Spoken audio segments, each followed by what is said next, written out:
রাধে রাধে বন্ধুরা, আমাদের গোপাল সোনাকে নিয়ে গেছিলাম সিঙ্গার করাতে।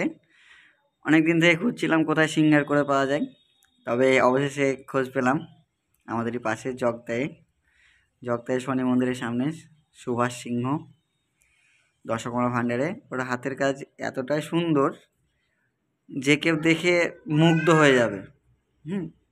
ভাবতেই পারিনি আমাদের গোপাল সোনাকে এতটাই সুন্দর লাগবে যে সৌন্দর্য মানুষ কল্পনা করতে পারে না, এতটাই সৌন্দর্য হয়েছে।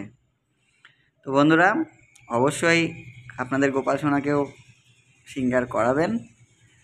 ঠিকানাটা হচ্ছে জগতাই মোড়, শনি মন্দিরের সামনাসামনি, সুভাষের দশকর্মা ভাণ্ডার। নাম হচ্ছে সুভাষ সিংহ মোড়। রাধে রাধে বন্ধুরা।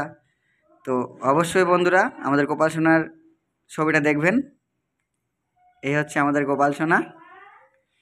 তারপরে এই হচ্ছে তার ড্রেস পরাবার পরে, তারপর এখন হচ্ছে এরকম হবে। রাধে রাধে।